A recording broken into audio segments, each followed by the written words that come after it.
బంగాళాఖాతంలో ఏర్పడిన అల్పపీడనం ప్రభావం శ్రీకాకుళం జిల్లాలో కనబడుతుంది. అలల తీవ్రత వల్ల సముద్ర తీర ప్రాంతం కోతకు గురవుతుంది. శ్రీకాకుళం జిల్లాలోని సముద్ర తీర ప్రాంతం నుండి తాజా సమాచారాన్ని మా ప్రతినిధి వరప్రసాద్ అందిస్తారు.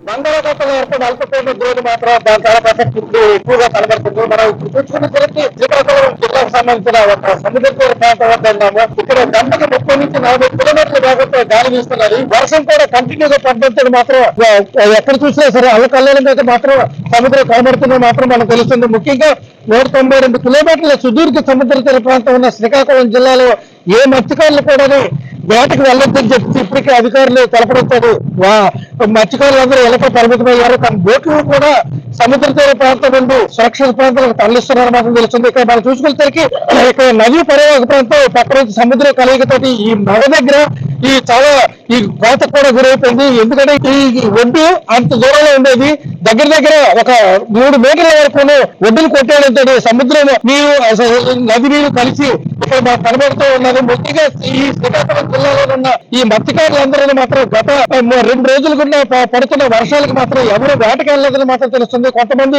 మన సముద్ర తీర ప్రాంతంలో కొంతమంది ఉన్నారు, వాళ్ళు అడిగి తెలుసుకునే ఇప్పుడు ఈ భారీ వర్షాలకి ఈ సముద్ర తీర ప్రాంతంలో మీరు ఉన్నారు కదా, అసలు మీరు ఎందుకు ఇక్కడికి వచ్చారు? అధికారులు వచ్చారా లేకపోతే అధికారులు ఏమైనా చెప్పారో ఏంటి చెప్పండి. అసలు ఏంటంటే అధికారులు మా దగ్గరికి వచ్చారు, వచ్చి ఇలా మత్స్యకారులు ఎవరో దిగద్దు, ఇలా తుఫాను కదా 3 రోజులు 4 రోజులు తుఫాను ప్రభుత్వం కూడా హెచ్చరించింది ఆల్రెడీ మనకి. సో ఇంకా దిగద్దు మత్స్యకారులు. ఎవరైనా వస్తే ఒకవేళ మీరు ఎలాగో లోకల్ వాళ్ళు కాబట్టి ఎవరైనా వస్తే వాళ్ళకి వెళ్ళిపోమని చెప్పండి అని చెప్పారు. ఆల్రెడీ ఒక 4-5 వచ్చారు ఇప్పుడు మార్నింగ్ నుంచి బీచ్ వైపు చూద్దామని. వాళ్ళకి కూడా మేము చెప్పాము వెళ్ళిపోండి, ఇక్కడ ఉన్నప్పుడు ప్రభుత్వం కూడా హెచ్చరించింది కదా అని చూపించి బట్టి ఇవన్నీ చూపించాను సార్ వాళ్ళకి. యాక్చువల్లీ అక్కడ వరకు బీచ్ ఉండేది మాకు మొన్నటి వరకు. ఈ తుఫాను రావడం వల్ల చూడండి అంతా గట్టు కట్టేసి ఇదంతా ఆ నాదాలు ఏర్లాగా అయింది. అసలు చూడడానికి బీచ్ విజినెస్ లా లేవు, మొత్తం గట్టు కట్టేసి ఏర్లాగా అయింది.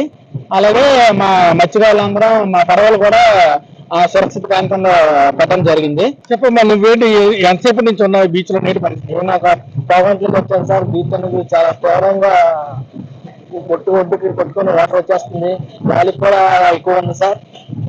ఎవరు రాకుండా బీచ్ కి ఉండాలనుకుంటున్నాం. ఎవరు కూడా బీచ్ వైపు రాకుండా ఉండడానికి మాత్రం ఇక్కడ మత్స్యకారులకు సంబంధించిన వాళ్ళు కొంతమందిని ఇక్కడ ఏర్పాటు చేశారో మాత్రం తెలుస్తుంది. ఈ నేపథ్యంలో చూసుకునేసరికి విపరీతమైన గాలి వేయడం, అదేవిధంగా వర్షం కూడా కంటిన్యూగా పడడంతో మాత్రం ఈ మొత్తం సముద్ర తీర ప్రాంతాల తీర మండలాల్లో కూడా ఉందని వర్గాలకు ప్రకటించారు. ఇంట్లో వరస్థలం మండలం నుండి ఇచ్చాపురం మండలం వరకు మొత్తం టోటల్గా ఈ ప్రాంతంలో ఉన్న రెవెన్యూ శాఖ, అదేవిధంగా ఎన్డీఆర్ఎఫ్ బృందాలు, ఈ పోలీస్ శాఖ, అగ్నిమాపక సిబ్బంది, అలాగే మెరైన్ సిబ్బంది అందరూ కూడా ప్రతి తీర ప్రాంతాల్లోనే ఉంది.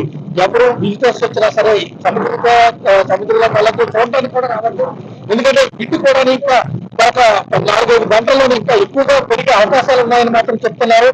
ఈ దక్షిణ ఒడిశా ఉత్తరాంధ్ర మధ్యలోని తీరం తాకే అవకాశాలు ఉన్నాయని కూడా అధికారులు చెప్పడంతో, వాతావరణ శాఖ చెప్పడంతో అప్రమత్తంగా ఉండాలని చెప్పేసి ఇప్పటికే తెలిపారు. ఏదేమైనప్పుడు కూడా శ్రీకాకుళం జిల్లాలో ఈ అల్పపీడన ద్రోణి వల్ల సముద్ర తీర ప్రాంతం అల్లకల్లోలంగా ఉన్నదంటే రైతులకు మాత్రం ఇది మంచిగానే చెప్తున్నారు. పక్కన చూసుకునేసరికి ఒడిశాలో విపరీతంగా వర్షాలు పడడంతో నాగావళి, వంచదార, మహేంద్ర తమిళ, బాహుదా నదులకు మాత్రం వరద ముప్పు మాత్రం కొంచెం ఉన్నదని చెప్పడంతో జిల్లా యంత్రాంగం అప్రమత్తమై ఇప్పటికే ప్రతి మండలంలోని ప్రతి పంచాయతీల్లో కూడా కంట్రోల్ రూమ్లు ఏర్పాటు చేసి ఎప్పటికప్పుడు సమీక్ష చేస్తున్నారని మాత్రం తెలుస్తుంది. ఇది శ్రీకాకుళం జిల్లాలోని అల్పపీడన ద్రోణికి సంబంధించిన తాజా సమాచారం. టీవీ శ్రీకాకుళం.